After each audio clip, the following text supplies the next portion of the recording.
What's up, everybody? This is Mario, and I'm back with another episode of Endurify Your Life.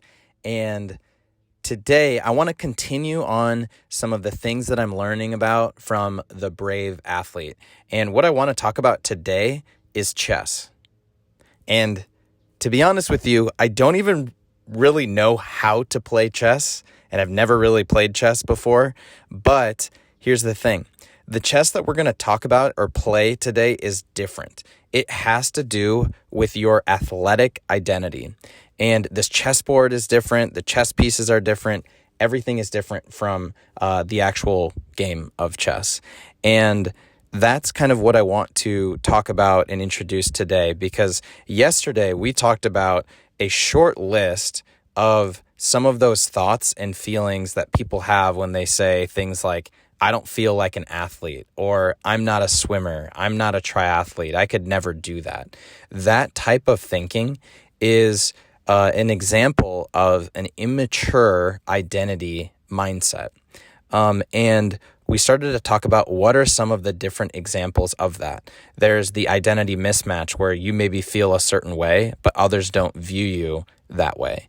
We talked about a volatile identity where maybe you don't feel like an athlete in a given week, and then you feel like an athlete the following week or the next weekend and you go really big.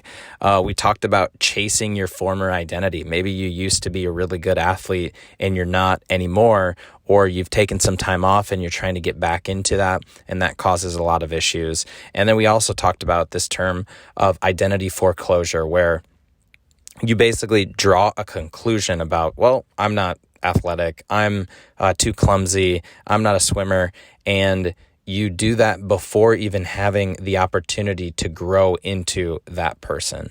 And it's just kind of like these overall thoughts of, I don't feel like an athlete, I don't feel like a swimmer or a triathlete. And what I want to do today is I want to start to talk about a couple of different ways to solve that.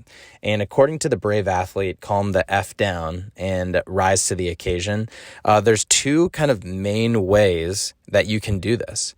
The first way is to change the underlying beliefs that you hold about yourself as athletic. So that's kind of the fancy term is your athletic self schema, the thoughts and feelings that you have about yourself in your athletic kind of arena.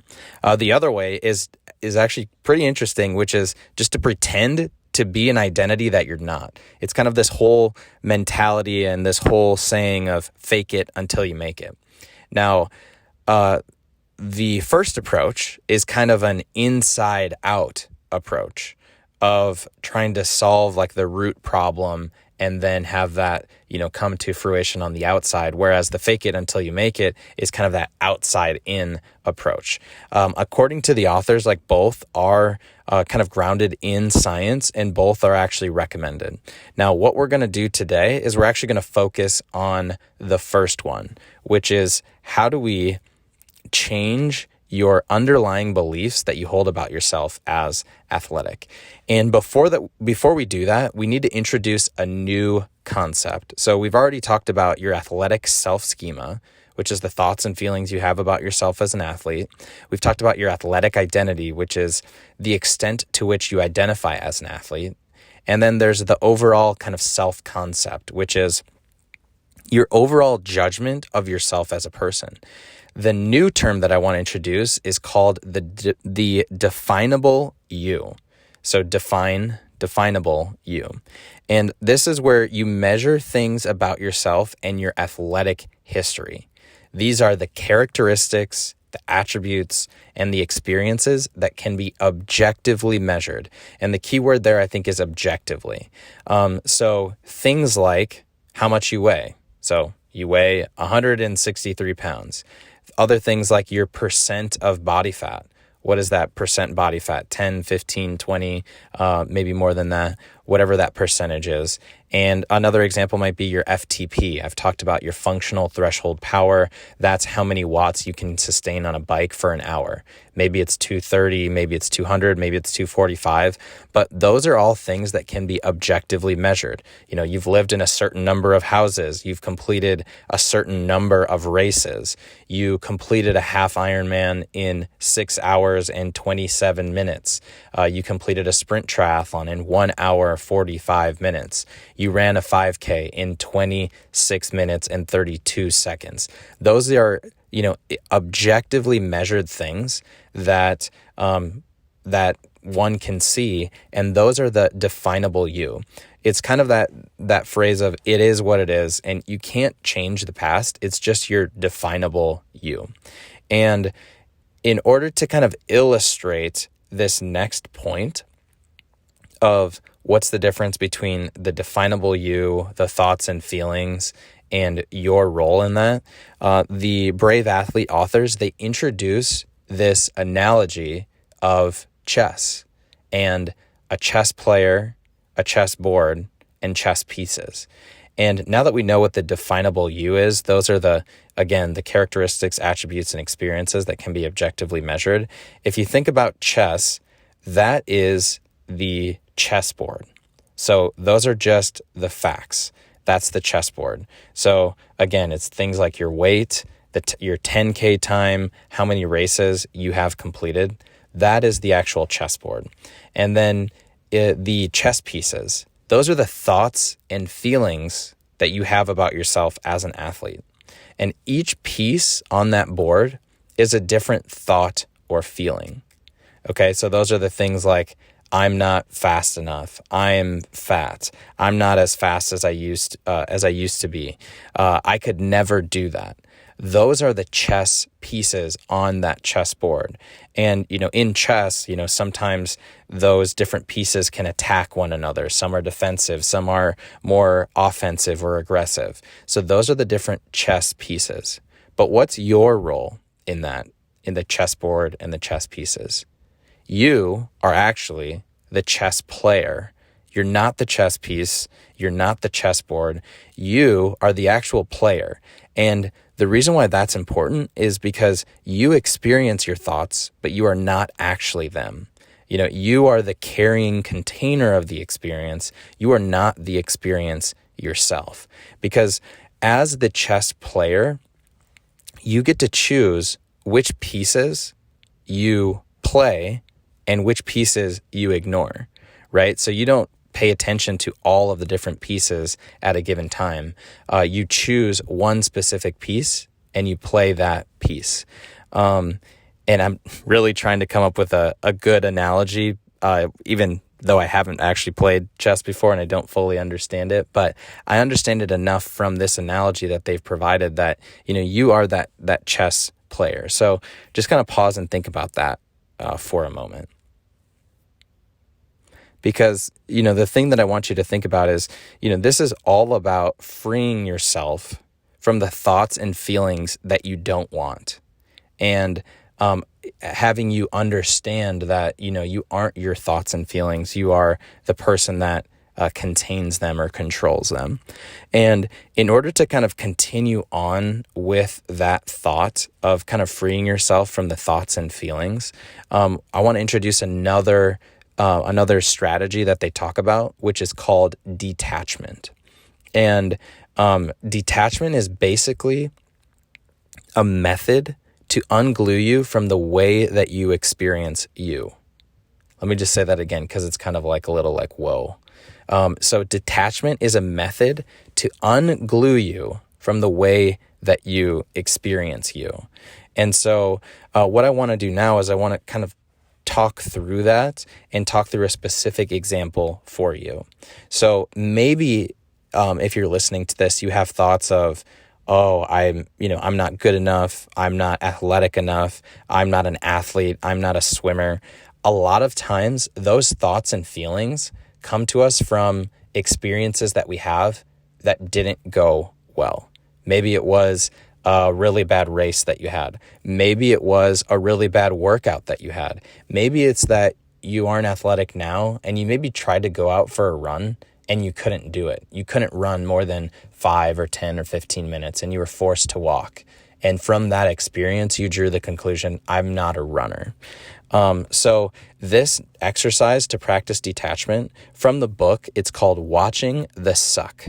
And what you want to do is you want to do this experience while sitting comfortably and in a quiet environment. And what you want to do is you want to recall a recent experience that you've had in sports that went less than stellar, and preferably one that just totally sucked. So this could be a race that didn't go well, a training session that went, bonkers, or some other thing that felt awful. So try and recreate that experience in your head. The sights, the sounds, the smells, everything that makes it come back to life. And don't worry if you find this difficult, because it is. And kind of once you have that movie playing in your head, leave your body and hover above it as if you were a human drone, kind of following yourself around, watching yourself go through this kind of sucky experience. You can see yourself, but you are not you in the moment.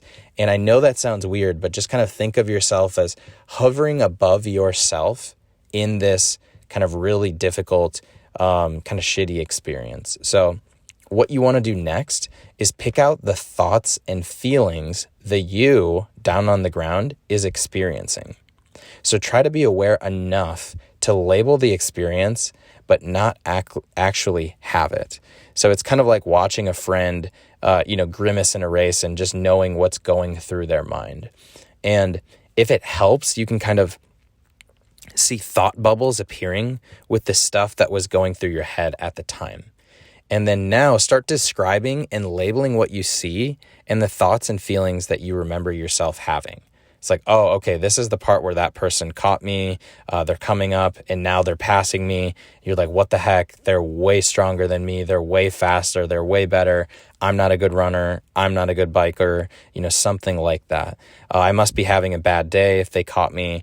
Okay, now I'm, my whole body is tensed because I'm pissed at myself, and just kind of so on. Just start to identify some of those thoughts and feelings, and really try and stay focused as that human drone above, and continue to label those thought bubbles for another few minutes.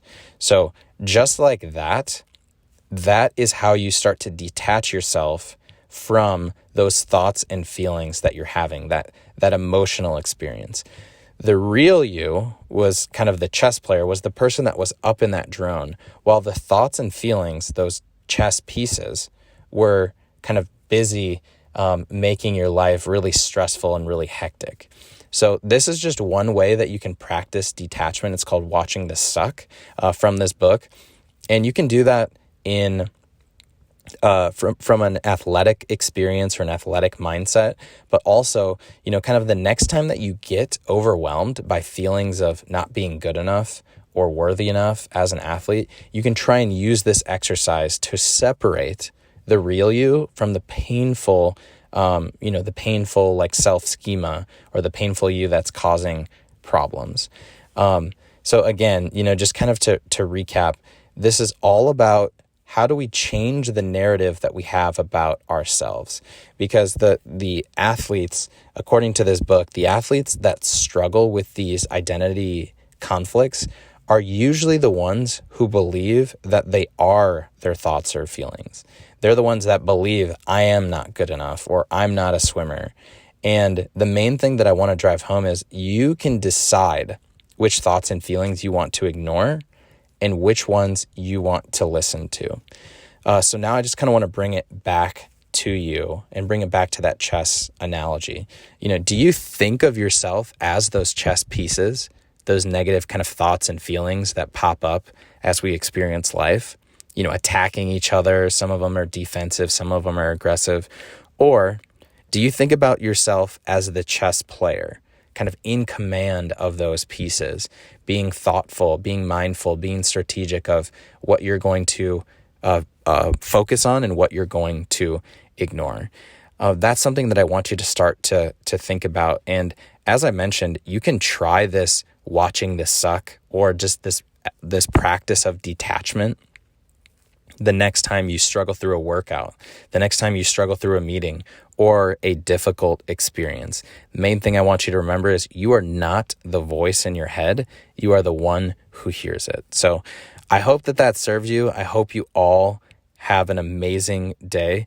We just talked about the first way that you can change the narrative that you tell yourself, and that's by trying to change the underlying beliefs that you have about yourself. But if you remember, I said that there was a second part, a second way to change that narrative, and that's to build your athletic identity by faking it.